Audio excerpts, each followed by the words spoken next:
Buenas noches, bienvenidos. Clase de Zohar, Parashat Shmini.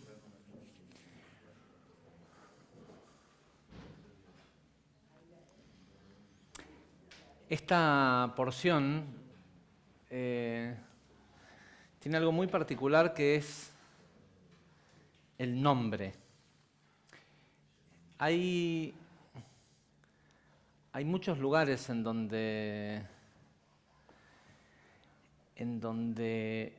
la Torá nos cuenta qué hacer en algún día.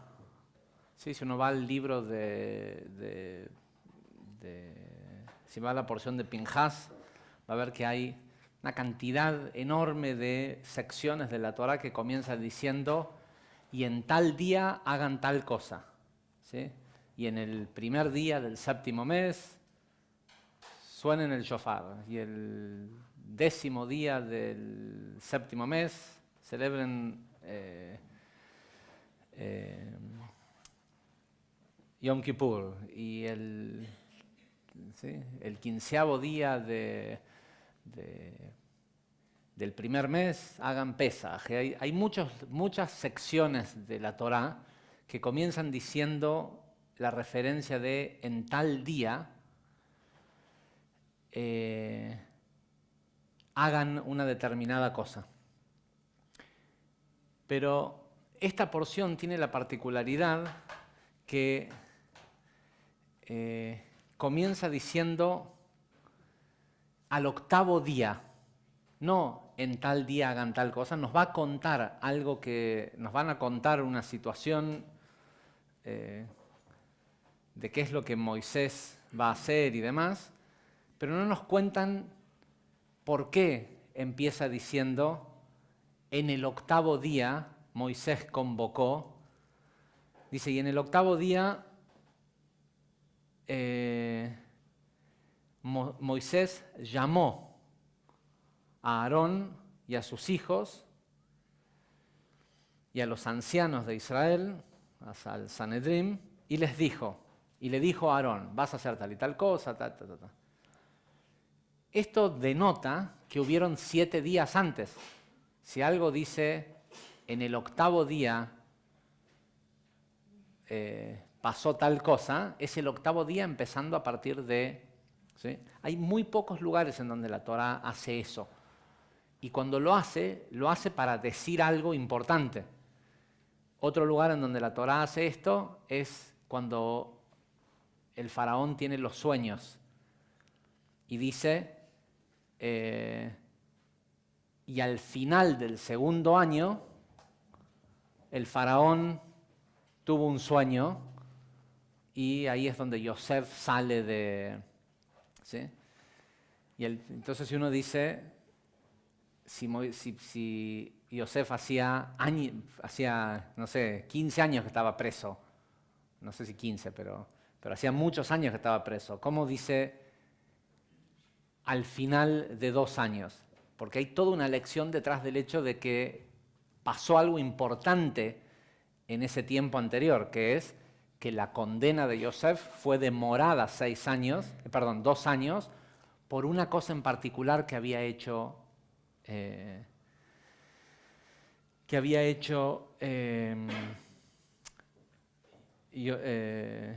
Yosef 2 años antes. Y acá pasa algo muy parecido.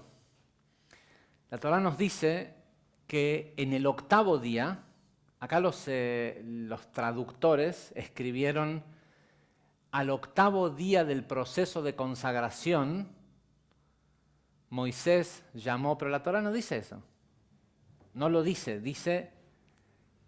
dice, Vaí bayom hashmini, kara Moshe le Aarón ulbanav, y fue que en el octavo día, entonces este es el octavo día de algo.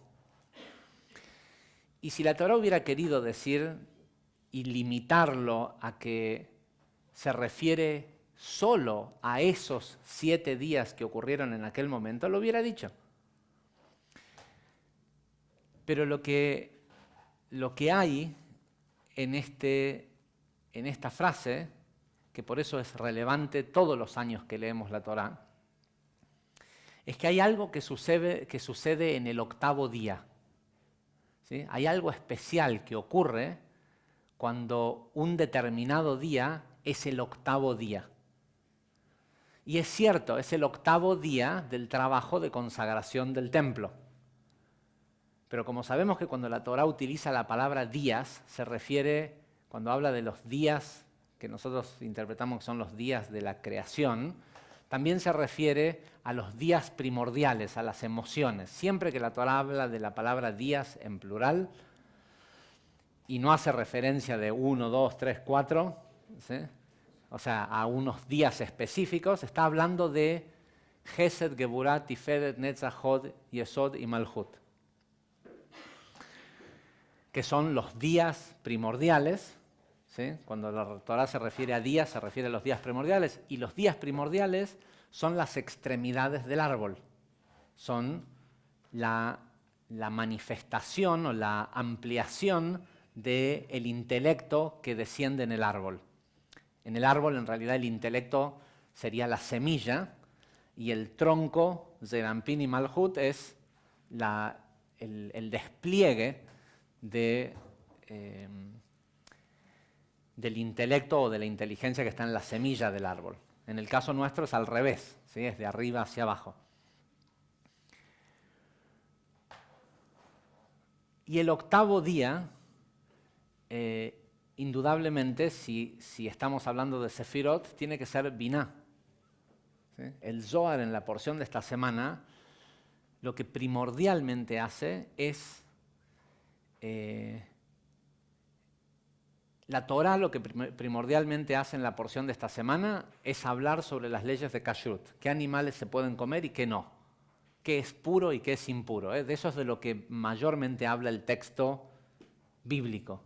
Pero el Zohar, que nos habla de la energía interna de la porción de esta semana y de la energía de esta semana, de lo que más habla esta semana es sobre Binah, sobre todo lo que surge de Binah, sobre todo lo que representa, incluso detalles como, por ejemplo, explicar cómo es que Binah es un lugar de juicio. ¿Sí? Que si bien para nosotros Binah es el lugar de la misericordia, es decir, el lugar de donde viene todo lo que buscamos recibir en este mundo, Binah es un lugar de juicio respecto a Atzilut, ¿sí? A Jochma, porque es un lugar en donde eso que no tiene ninguna forma, que no tiene... Hoy estuve, minutos antes de venir a la clase, estuve reunido con un empresario holandés, que es un señor que está muy en las cosas de avanzada, es un tipo que financia y se involucra él personalmente en proyectos de tecnología, pero que tengan que ver con tecnologías que avancen el aspecto humano o sea, que el beneficio que provoquen no sea facilitar la vida del humano, sino que hagan al humano más humano. ¿Sí?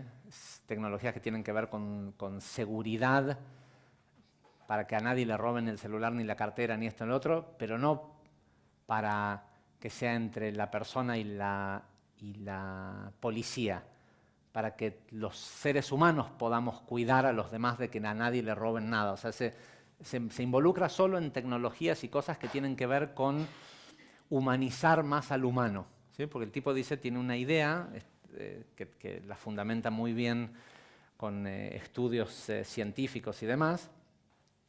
Tiene la idea de que sus nietos no van a ser Homo sapiens, que los hijos de mis hijos, o sea, a cualquiera que hoy tiene hijos de entre 5 y 15 años, los hijos de esos hijos van a ser una especie nueva de humanos, humanos que no son de la misma especie que somos nosotros. ¿Sí? Vamos a haber evolucionado a otra especie de humanos, fundamentalmente por el crecimiento exponencial de conectividad que se registra en la evolución del cerebro de los humanos jóvenes de hoy, que se nota que el cerebro de un niño joven, es decir, que los humanos de hoy, en los últimos 30 años, han evolucionado más en el procesamiento de información en su corteza, en el neocórtex, que lo que hemos evolucionado en los últimos 5.000 años. ¿Sí? Vinimos evolucionando a un cierto rango casi invisible en los últimos 5.000 años y de repente los niños de hoy tienen niveles de conectividad en los tejidos del cerebro que son exponencialmente más permeables que lo que pudimos lograr nosotros en los últimos 5.000 años. ¿Sí? Y ellos lo han logrado en los últimos 30 años. Estos cambios se pueden medir en personas que tienen hoy 30 años. El que tiene 45 ya se jodió. Pero los que tienen 30, a los niños de hoy, esas mediciones dan números que son cerebros exponencialmente más potentes que los con los que veníamos nosotros.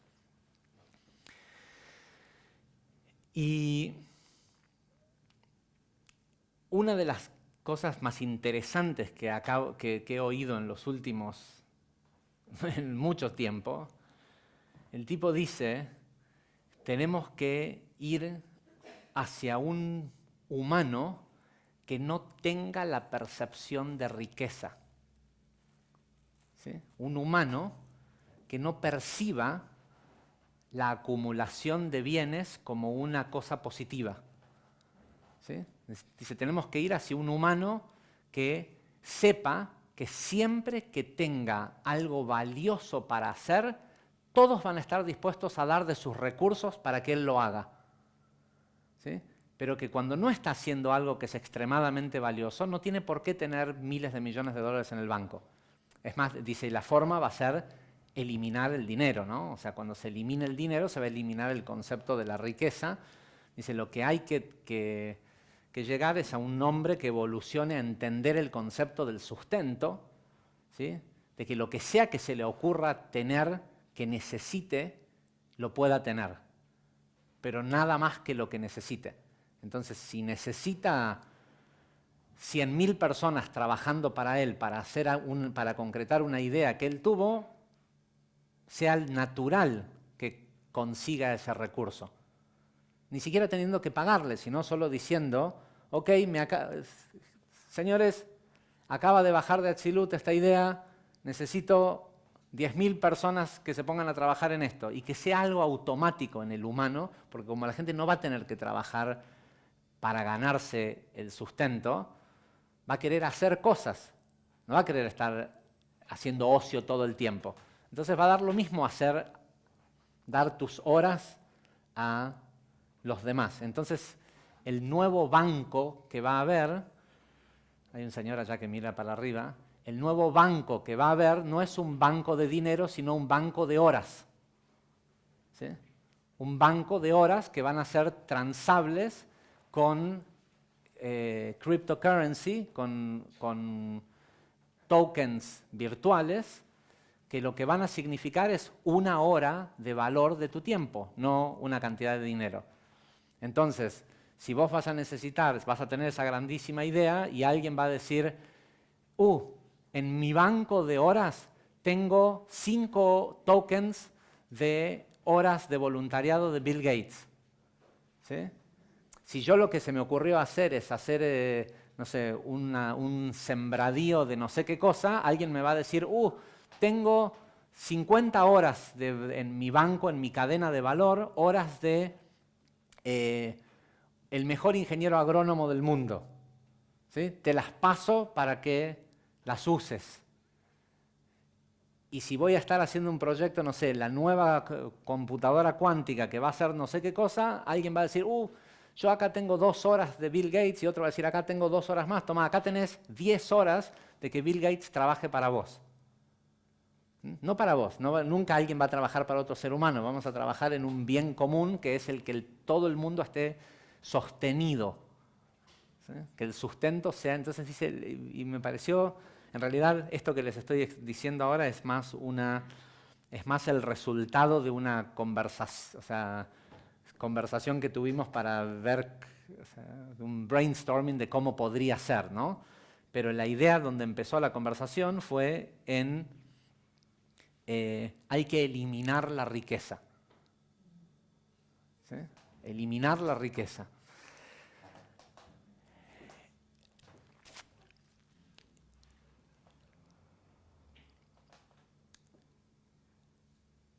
¿Por qué digo esto? Porque Binah es el lugar de donde viene potencialmente todo lo que nosotros queremos. Pero lo que nosotros queremos es alimento para el clan. Lo que la mayoría de los seres humanos quiere es alimento para su clan. Alimento cultural, alimento físico, lo que sea que haga que su genética prospere y permanezca en el tiempo. Y eso, y por ende, porque ese es el deseo que nosotros tenemos y somos la vasija, y alguien lo tiene que proveer, lo provee Binah. Entonces, ¿cómo lo hace Binah?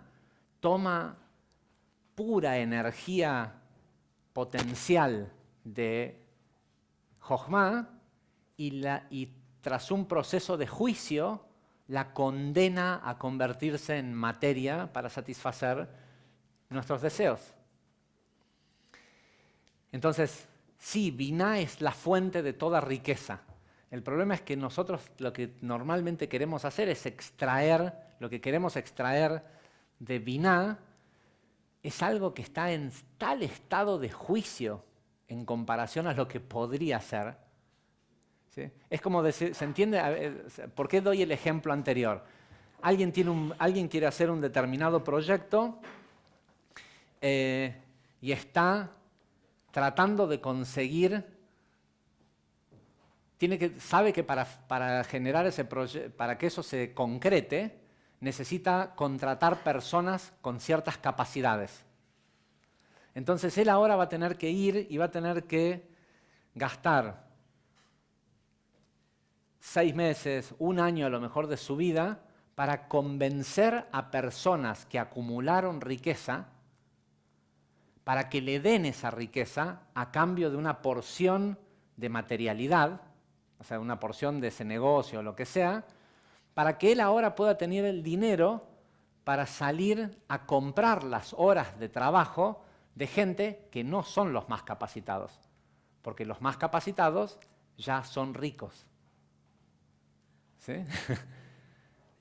Entonces, ¿qué es preferible? Este sistema hermoso que tenemos en donde yo pudiera decir, uy, por fin me hice millonario para estar del lado de los que, de los que pueden dar y sacar provecho del otro y no ser de los que piden. ¿Sí? Ese es el sistema que tenemos hoy. La idea de la acumulación y el llegar a ser el millonario tiene que ver con no ser la presa, con ser el depredador. Es más o menos así. ¿Sí? Lo mismo pasa con la salud. La gente no dice, Dios, dame más salud para poder darle más de mi energía a mi jefe. ¿No? Nadie quiere más vitalidad para que otro la gaste. Entonces la pregunta ¿es mejor que yo tenga que perder 1 año de vida, perder la mitad del interés en el proyecto, lo que sea, para conseguir dinero para comprar no las mejores horas de trabajo que pueden haber? ¿O es mejor que alguien me diga, ok, acá tenés 10 horas de trabajo de una persona que ya hizo algo parecido a lo que hiciste vos y es el más exitoso en el mundo haciéndolo? ¿Y él por qué quisiera la mitad de mi empresa si él ya es el más exitoso del mundo en algo? Lo haría solo por compartir, porque él ya puso en un banco de horas sus horas de servicio en pos del bien común. Ahora, yo sería un imbécil si yo quisiera redimir esas horas para que plante flores en la entrada de mi casa. ¿Sí? De hecho, como no es una idea tan valiosa, nadie me daría su hora de Bill Gates para que yo haga eso.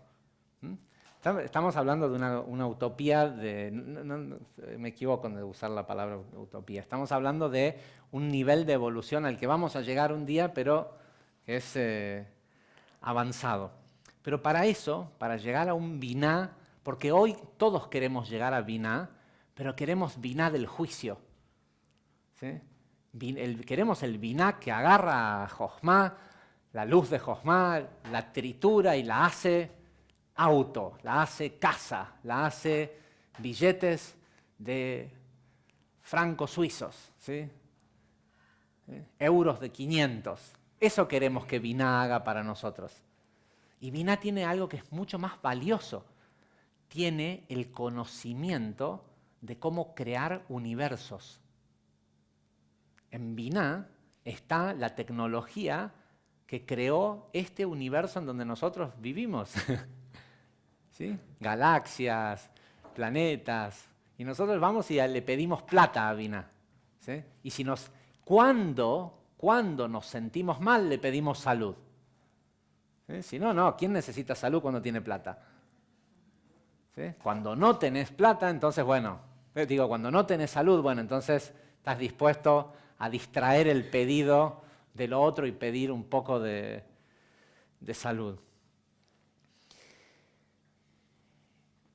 El octavo día, y antes dije de que hay un episodio que ocurre en medio de la charla que la Torá nos da acerca de kashrut, o de la división entre los animales puros e impuros, y lo que nos cuentan, porque lo que ocurrió en este octavo día debe haber sido el momento más frustrante de toda la vida entera de Moisés.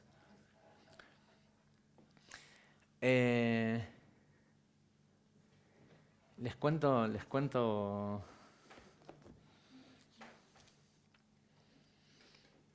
Todo la primera aliyá, la primera sección de la Torá de esta semana, después de que dice los convocó a los ancianos y a esto y a los otros, cuenta cómo el tipo estaba desesperado haciendo todos los... Era la primera vez que se iba a usar o que se estaba usando. Hubo 7 días de unción de los sacerdotes, en los cuales no pudieron salir de donde era el tabernáculo. Los sacerdotes eran solo Aarón y sus hijos. Y Moisés era el que tenía que prender la máquina, ¿no? Casi como que lo hicieron responsable. Le dijeron, mira, el que habló con Dios fuiste vos.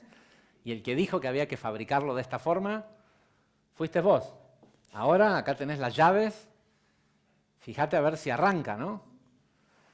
Entonces, después de los 7 días de consagración, y esto es algo que pasa siempre, todo requiere una consagración, es decir, el reconocimiento de las 6 sefirot emocionales y malhut en las cosas para que conecten con Binah. Toda aquella cosa, toda aquella área de nuestra vida en la que no está, por más que sea el Binah del juicio, ¿no? Binah que está ejecutando juicio sobre la luz de Jochma y precipitando eso que queremos hoy, si ni siquiera eso está precipitando, es porque todavía no hubo un proceso de consagración, no se llenó Gesed, Geburah, Tiferet, Netzachot, Yesod y Malhut de emoción y acción. ¿Sí? Cuando las 6 sefirot emocionales y la acción son consagradas, religiosamente se dice a Dios, pero a Dios cabalísticamente quiere decir a un propósito que venga de Jochma, que sirva a los demás. Hasta que eso no pasa, no empieza a precipitarse la beneficencia divina que está atorada en Binah. Es así, los secretos místicos del éxito es eso. Ok, tuviste la idea, bueno, a ver, consagrame la emoción y la acción, mostrame que estás dispuesto a poner toda tu emoción, toda tu energía, toda tu acción a darle eso al mundo, y entonces empieza Binah, que es el gran tanque de agua, el gran tanque de energía, empieza a abrirse y empieza a chorrear, ¿sí? A darte recursos. Pero es eso, requiere de la de que consagres toda tu emoción y toda tu energía. La emoción es en sí lo que te va a dar la energía y toda tu acción. ¿Sí? Que no le hagas trampa a ese proyecto de vida, de trabajo, de lo que sea que tenés, no dándole toda la emoción que le podés dar. ¿Sí? Y la mayoría de la gente del mundo no da toda su emoción porque nos mintieron y nos dijeron que si vos abrís tu corazón, alguien te puede hacer daño. ¿Sí? Nadie le puede hacer daño a tu corazón. Alguien solo le puede hacer daño a tu ego, pero a tu corazón no. ¿Sí? Si la emoción es pura, haber abierto la emoción es un crecimiento que uno se lo lleva. Que otro no lo sepa apreciar es un problema del otro. ¿Sí? Pero uno no le puede hacer trampa a su salud, a su relación de pareja, a su trabajo, al proyecto de vida que tiene, de no darle toda su emoción y toda su acción. Porque el único que se jode es uno. Uno piensa que uno no lo da para que otro no lo maluse. Pero lo jodido no es que alguien no aprecie tu amor, lo jodido es que no des amor. Porque el que se está privando de vivir una sensación amorosa es uno, no el que lo aprecia o no. En medio de todo esto ocurre la muerte de Nadab y Abiú. Vuelvo al por qué digo de que es el día más estresante de la vida de Aarón, de Moisés. Es porque pone la grasa y pone el animal y hace esto y hace todo lo que le enseñaron antes, todo lo que Dios le dijo. Hay una ofrenda de, ¿cómo se dice? Wave offering. To wave. No, to wave es mover algo en esta forma. ¿Cómo se dice esto? ¿Cómo? Sí. Cuando alguien hace así, to wave at you, ¿cómo se?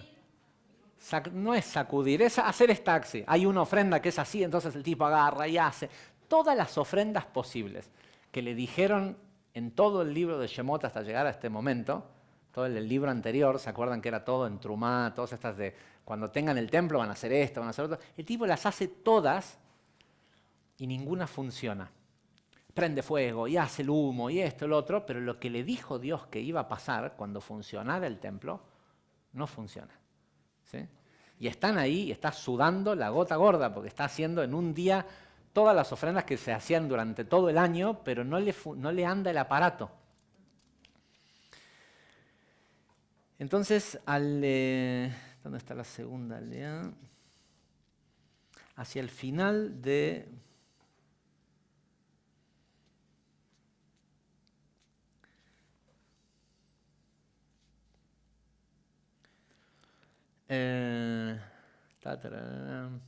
Aarón levantó los pechos y los muslos, tenían ya una cantidad de animales descuartizados y cosas, y no andaba.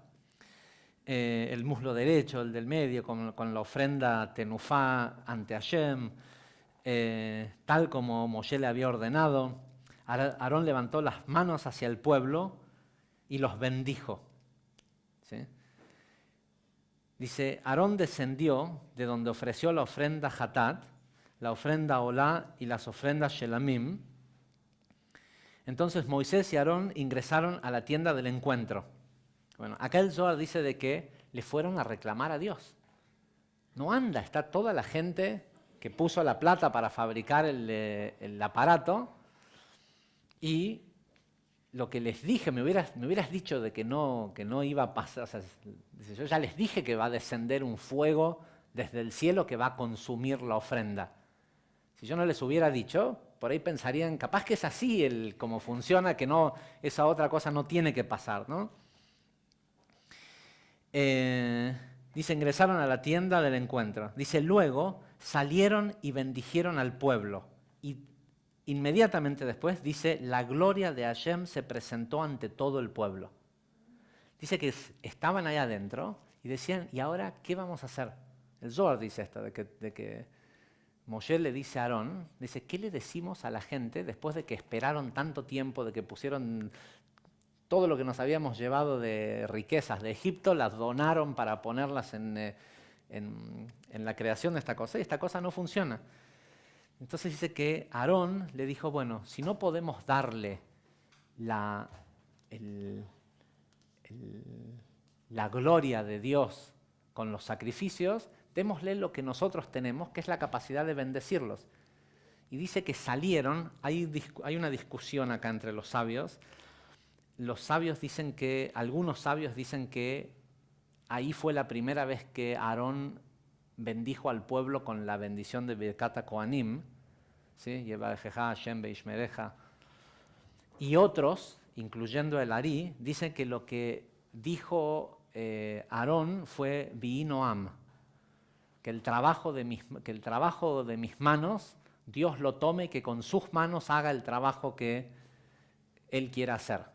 Y eso es algo que decimos siempre antes de cada vez que decimos un Leshem Yehud, ¿sí? Estas conexiones antes de hacer algún rezo, antes de hacer alguna cosa, decimos esta frase, que Dios tome el trabajo de mis manos y con sus manos haga lo que Él quiera que se haga. Dice que en el momento que bendijeron a la gente, es decir, que dijeron, bueno, de lo que se trata esto es de un beneficio para el pueblo, no es de que a mí me salga el sacrificio. Y si no me sale, por lo menos voy a hacer, está toda la gente reunida, les voy a dar lo que yo tengo para dar. Y en el momento en el que cambiaron el switch, modo que funcione, a modo darle a la gente, la gloria de Dios se presentó ante todos ellos, ¿sí? ¿Qué sucedió? Todos los sacrificios que estaban, todo lo que habían puesto, todo esto y lo otro, de golpe descendió este fuego del cielo que consumió a todo lo que estaba sobre el altar. Ahora, inmediatamente después lo que ocurre es que Nadab y Abiú, primero que en el momento en que pasó esto, fue el festejo más grande que hubo en toda la historia desde que habían salido de Egipto. No solo porque era el festejo más grande, no porque funcionaba, porque ellos entendían la herramienta, sabían qué era lo que se iba a poder hacer con el tabernáculo, ¿sí? Sabían que era un elemento esencial en la evolución del hombre animal al hombre más humano, porque cada sacrificio transmutaba una parte animal y los hacía más humanos. Entonces el festejo era, la máquina de hacer humanos anda, ¿sí? Que uno tiene que preguntarse a veces, ¿no? Hoy tenemos, no sé, las herramientas espirituales que tenemos, el venir a escuchar la Torá, voluntariar, tomar una clase, estudiar, tomar una clase de Zohar, y uno tiene que preguntarse, ¿esta máquina de hacer humano funciona conmigo?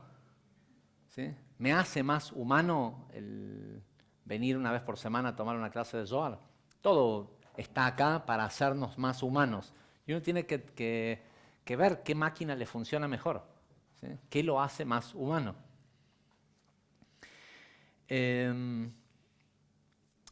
Por el festejo, la gente comenzó a tomar alcohol. Y los hijos de Aarón, Nadab y Abiú, también tomaron alcohol.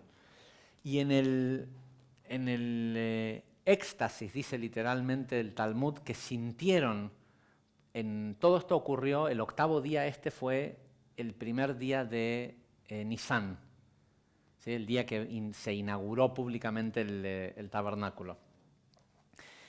Y para cualquiera que no estudia Kabbalah, la opinión, les voy a leer la opinión del Targum, de Onkelos. Dice lo siguiente, en realidad, no, esto es Rabbi Eliezer. Dice, los hijos de Aarón murieron porque dieron explicaciones sobre las leyes o decisiones alajísticas, por decirlo de alguna forma, en presencia de Moisés, ¿sí? En frente del mismo Moisés se pusieron a el tipo que sabía todo cómo funcionaba, porque había estado en Atzilut y había visto la fábrica de las leyes universales. Los tipos se pusieron, según dice Rabbi Eliezer, fue un gran Taná, uno de los que escribió el Talmud. Dice, le faltaron el respeto a su maestro, poniéndose a disertar acerca de cómo se deben hacer las cosas, cuando había alguien enfrente de ellos que sabía mucho más que ellos.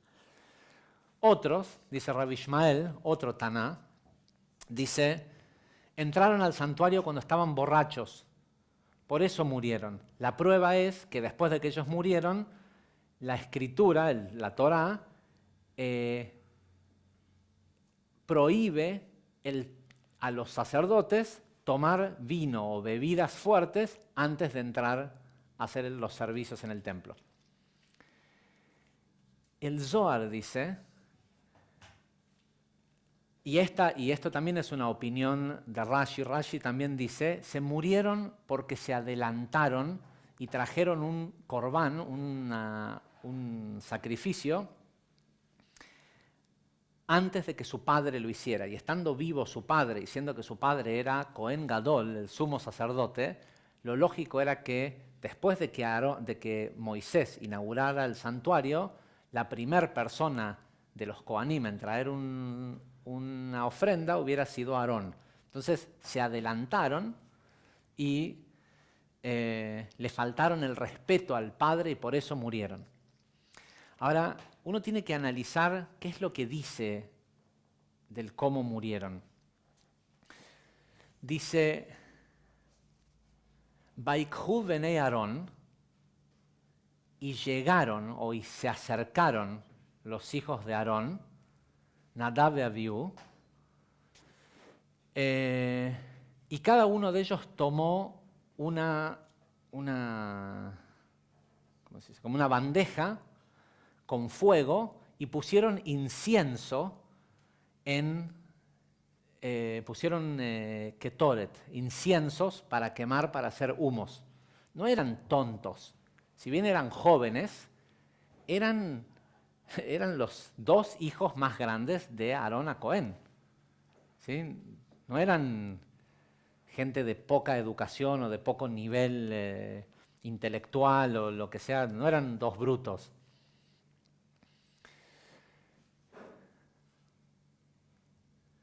Dice, Vaikervu lifnei Hashem. Esto puede interpretarse como, y ofrendaron ante Dios, pero el Zohar dice y nos recuerda que la palabra lifnei en hebreo es la misma palabra que se utiliza para decir ante o antes. Antes, cuando algo está antes de alguna otra cosa, está lifnei, está antes de tal cosa. Es decir, y el Zohar dice que y la palabra y ofrendaron también puede leerse, literalmente puede leerse, se acercaron. Con lo cual dice, se acercaron antes a Dios. Quiere decir dos cosas, o ofrendaron ante Dios una ofrenda de un fuego extraño y por eso fueron consumidos, o se puede leer que pusieron los ketoret y se acercaron antes, ¿sí? Antes de tiempo. Literalmente lo que dice el Zohar es que empujaron el tiempo, ellos sintieron la energía de Mesías revelado. Era tal el éxtasis que sentían por la inauguración que veían como Neo cuando podía ver el Matrix. Dijeron, ya está, no hay más. Ni Cohen Gadol, no hay esto, ya está, ya se corrigió el mundo. Y lo que quisieron hacer fue llevar una ofrenda de humo, ni siquiera, ¿sí? Una ofrenda de fuego con fuego, ni siquiera es algo de la misma naturaleza, con la misma naturaleza, como diciendo, todo ya es uno, ya todo es fuego. ¿Qué es fuego? Es energía. ¿Sí? Los tipos vieron la realidad, pero eran los únicos que la veían. Nadie más la veía. ¿Sí? Eran los únicos que estaban en ese estado. Y dice dice, y un fuego surgió de Dios, literalmente utiliza el nombre Yud-Kei Vav-Kei, que es un nombre de misericordia, no dice de Elohim, dice, un fuego surgió desde Dios que los consumió a ellos dos en lugar de consumir a la ofrenda que traían. Continúa diciendo, continúa la Torá en el versículo 2, este es el capítulo 10 de Vaikra, en el versículo 2 es el que acabamos de leer, en el versículo 3 dice, entonces, o después, es difícil de decidir, ¿sí? Dice, Vayomer Moshe el Aarón, dice, y dijo Moisés a Aarón, pero fue después de que murieran los hijos, esto es lo que Dios habló. U asher diver Hashem.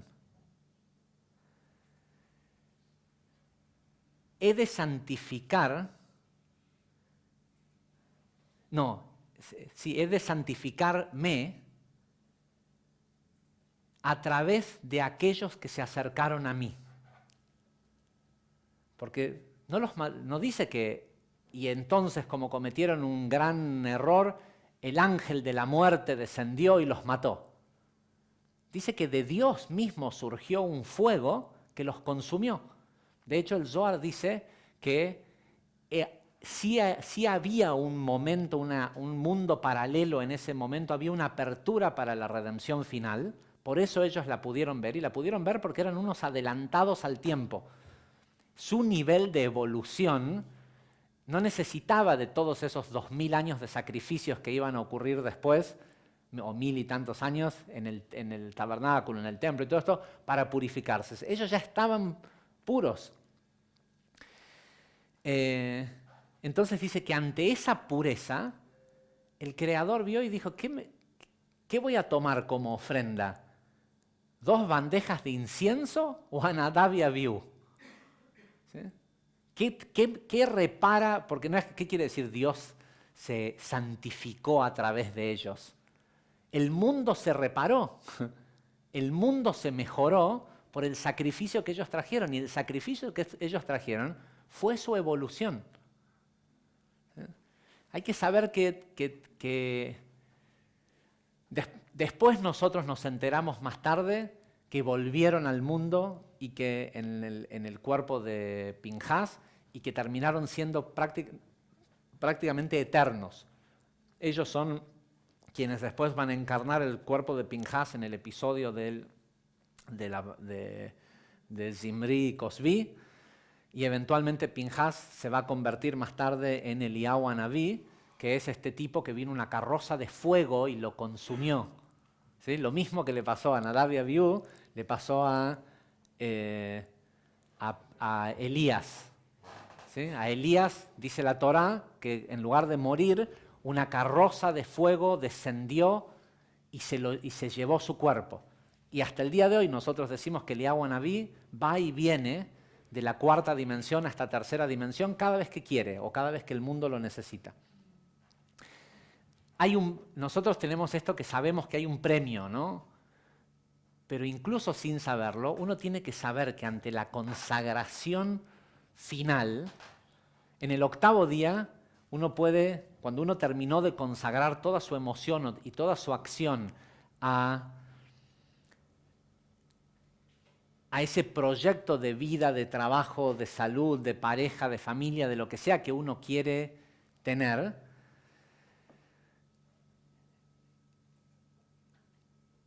si la ofrenda puede ser lo suficientemente buena como para que se vaya con actores y todo. ¿Sí? Porque de lo que se trata es de venir, nosotros vinimos a evolucionar, vinimos a corregirnos, vinimos a... y es cierto que hay que tenerle miedo a la muerte que proviene del ángel de la muerte, pero no al beso. O sea, a este tipo de muerte en Kabbalah se le llama el beso de Dios, ¿no? Cuando la persona muere porque su grado de evolución se convierte en parte de todo el mundo. Es un grado de reparación del sistema.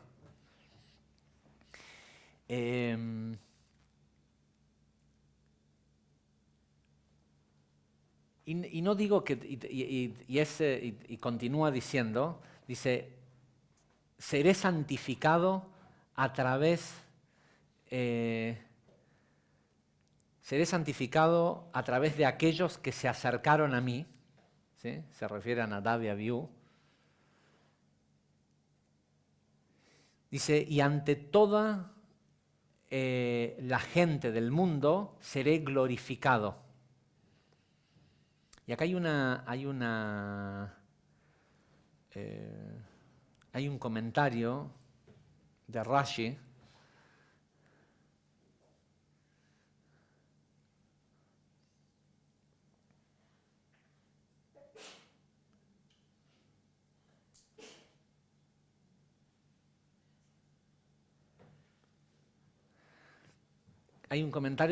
que dice, esto tiene que ver con lo que está escrito en Éxodo 29, 43, en donde hay una palabra en la Torá que debe ser cambiada.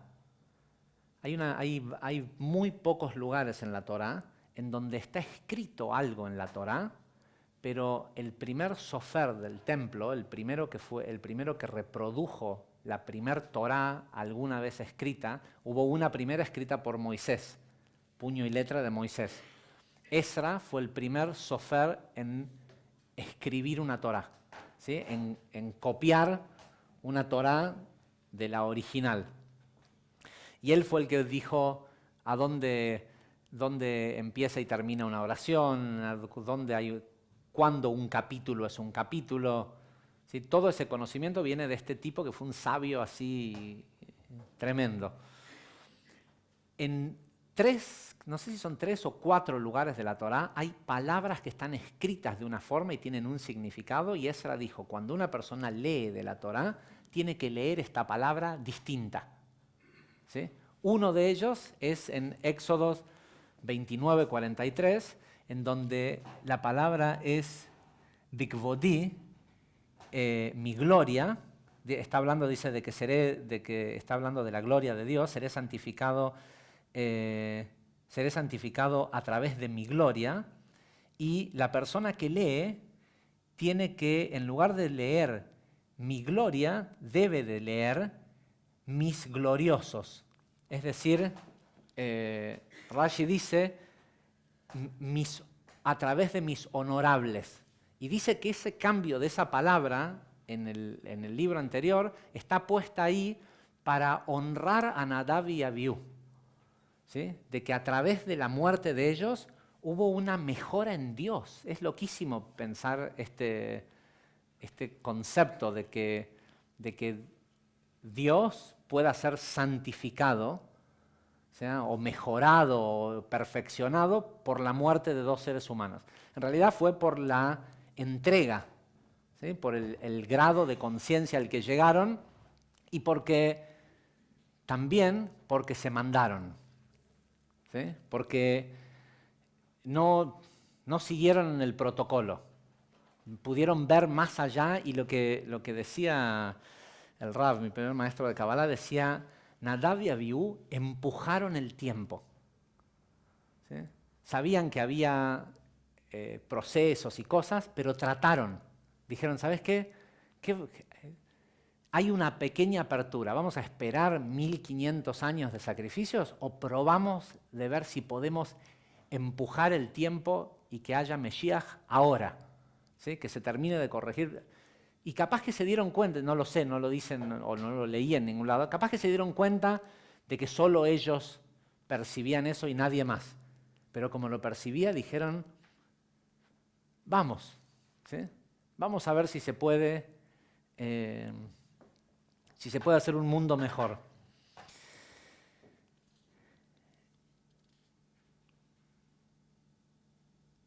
Y yo creo que es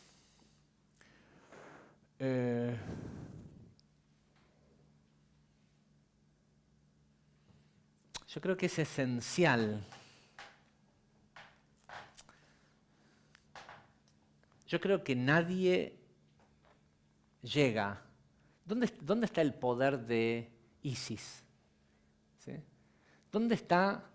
Yo nunca me voy a olvidar en Río Cuarto, en la casa de los papás de Ernesto Guevara, hay una carta que el Che les mandó a los padres. Está puesta es como un pequeño museo la casa, creo que sigue existiendo, ¿no? Sí, ¿no? Es un pequeño museíto la casa donde se crió el Che Guevara. Hay una carta de puño y letra que le mandó a los padres, tratando de mitigar el sufrimiento de los padres que escuchaban de que su hijo era un asesino, ¿sí? Un revolucionario, un esto, un otro, lo que sea. Y hay una frase en la carta en donde les dice, yo sé que ustedes escuchan de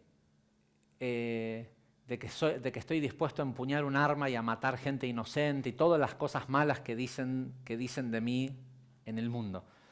Pero yo viajé por Latinoamérica y vi la injusticia y vi la pobreza y sé que no soy el único que piensa como yo pienso, pero la diferencia entre ellos y yo es que yo estoy dispuesto a dar mi vida para que cambie.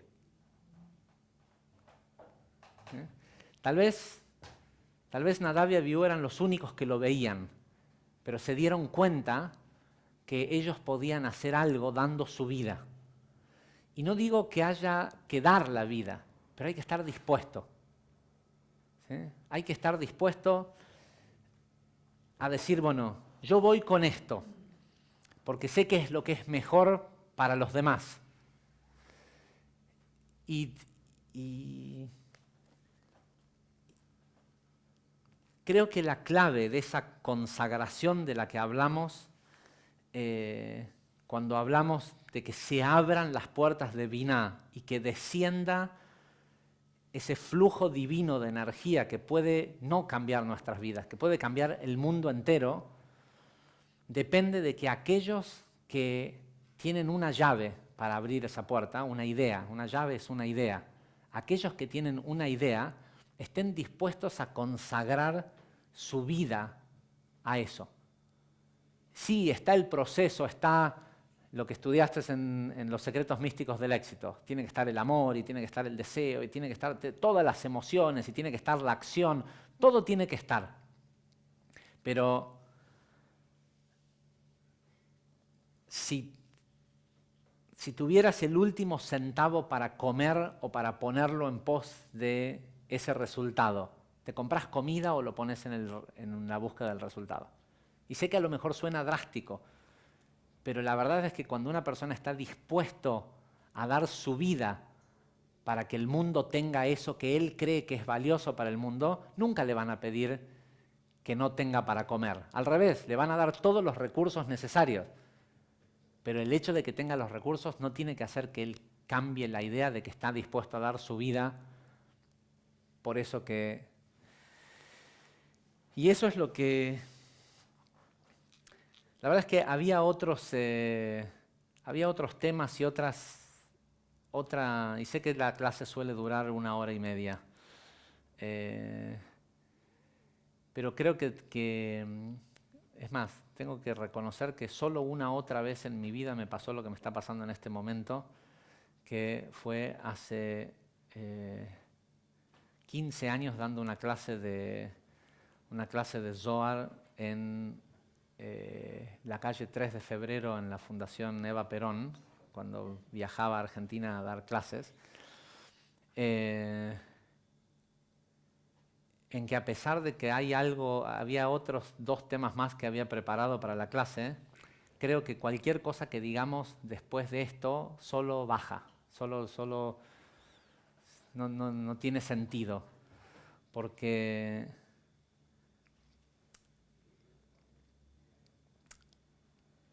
todos tenemos derecho a una idea, ¿sí? Al menos a una, ¿no? Dicen que todos tienen derecho a 15 minutos de fama. Yo digo de que todos tenemos derecho a que Atzilut te elija para una cosa, aunque sea una.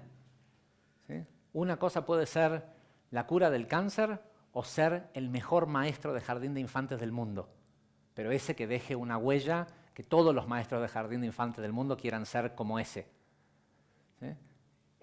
Todos tenemos derecho a una, en toda nuestra vida, en que sea una idea, pero una idea que valga la pena morirse por ella y que estés dispuesto a dar tu vida porque entendés que eso que le puede dar al mundo es mucho más valioso que tu vida.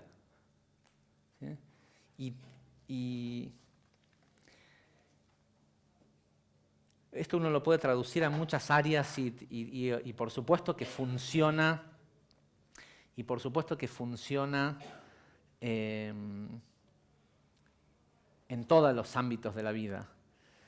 Por eso me pareció que era re interesante la visualización que hicimos en Pesaj, porque muy pocos de nosotros sabemos realmente en el grand scheme of things, en la gran imagen, en la gran foto, para qué es que tenemos que hacer lo que tenemos que hacer.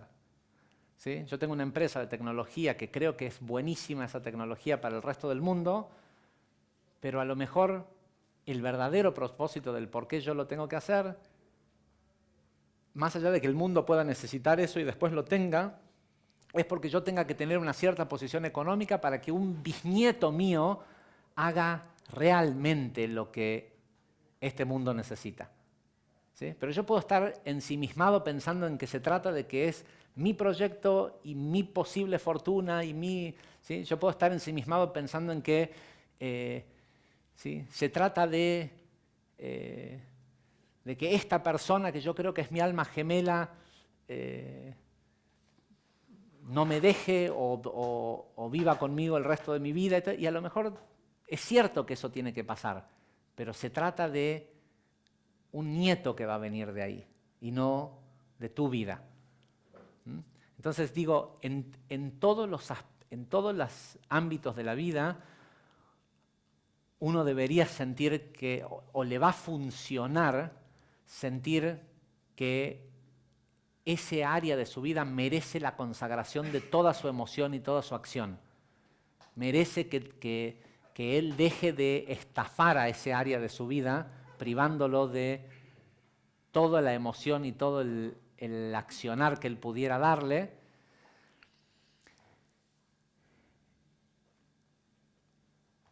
Porque sé que en el área que sea, eso va a hacer que funcione.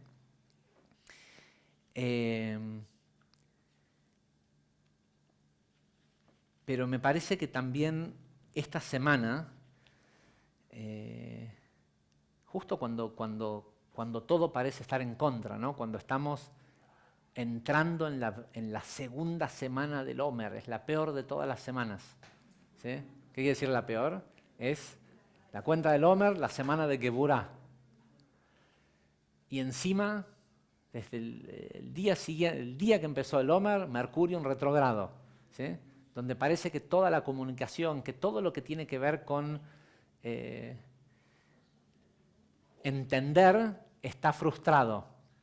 Así, en esta oscuridad, es donde creo que es el momento en el que nosotros tuviéramos que decir, bueno, si mi vida no vale la pena sin este nivel de salud, sin esta pareja, sin esta cantidad de recursos, ¿sí? Y si alguien necesitara de toda mi vida para algo que sí valga la pena, ¿estaría yo dispuesto a darla? ¿Sí? Si en lugar de que hubiera dinero, realmente hubiera solo un banco de horas. ¿Vieron la película de Justin Timberlake? Que la gente vive solo la cantidad de horas que puede sumar a un reloj que usan. ¿Cómo se llama la película? Instant. In Time.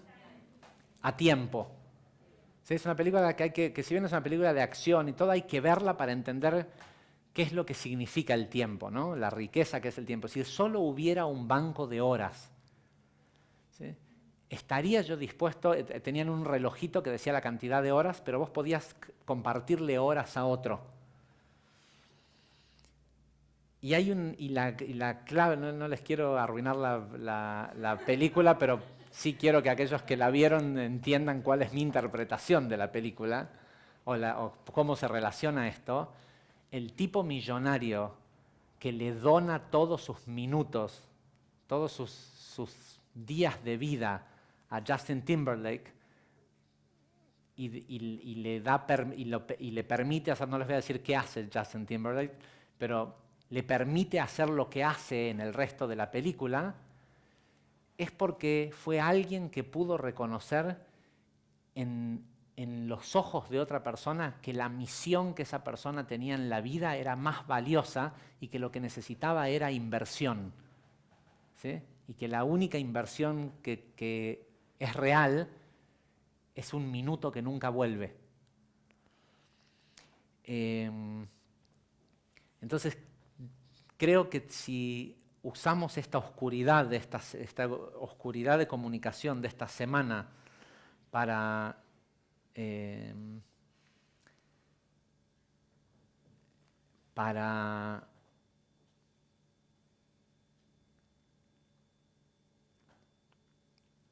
estar dispuestos para decir, ok,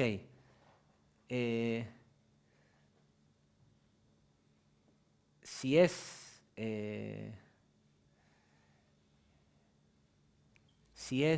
no sé, en lo económico, todo este dinero que yo tengo no sirve de nada si no lo puedo abocar a algo que le sirva al mundo, entonces prefiero no tenerlo. Todo, todo.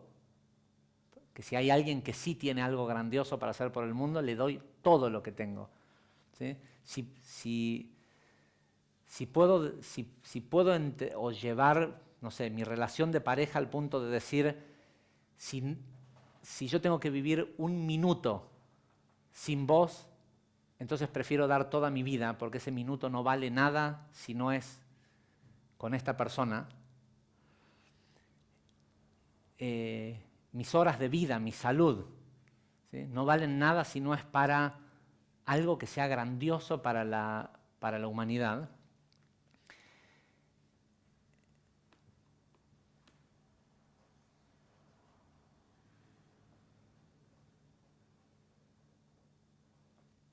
Si no puedo estar dispuesto a, en algún área, decir doy mi vida porque, por ejemplo, una cierta relación de pareja puede ser algo sumamente valioso para la corrección del mundo. ¿Sí? Porque lo quiero sacar del plano de lo material y del dinero, porque a veces pareciera que es más fácil expresarlo en dinero porque uno sabe las cosas que hace el dinero porque ve el efecto físico. Pero una cierta unión entre dos personas puede ser algo que corrija miles de muertes en el mundo, que corrija infinidad de caos que existe en el mundo que puede ser rectificado por la unión de dos personas. Y si la persona no está dispuesta a decir, si es que yo tengo la posibilidad de hacer eso, si no lo puedo hacer, prefiero no vivir, ¿sí? Esa es la clave de que no tengas que dar ni un minuto de tu vida, ni un centavo de tu vida a algo que no valga la pena, sino de que puedas dar toda tu vida a algo y más. Es decir, que Binah se dé cuenta que sos el lugar en donde está bueno poner recursos, ¿sí? En donde si tiene que chorrear la luz de Binah sobre alguien o sobre algo, es sobre uno. ¿Por qué? Porque aunque sea, ¿sí?, soy un imbécil en todo lo demás, pero en el cómo te quiero, nadie te puede querer más que como yo te quiero. Soy un imbécil en todo lo demás, pero como a mí se me ocurre que se puede hacer este negocio, a nadie más se le puede ocurrir. Entonces, o soy un imbécil en todo, pero ese bisnieto que voy a tener con vos, eso es. Es eso. ¿Sí? En el momento en que una persona llega a ese entendimiento y está dispuesto a dar su vida, esa es la llave. Esa es la llave para que no se la tengas que dar a nadie, sino para que realmente recibas una idea o el entendimiento de que en tu vida vale la pena morir por eso. Hasta la semana que viene.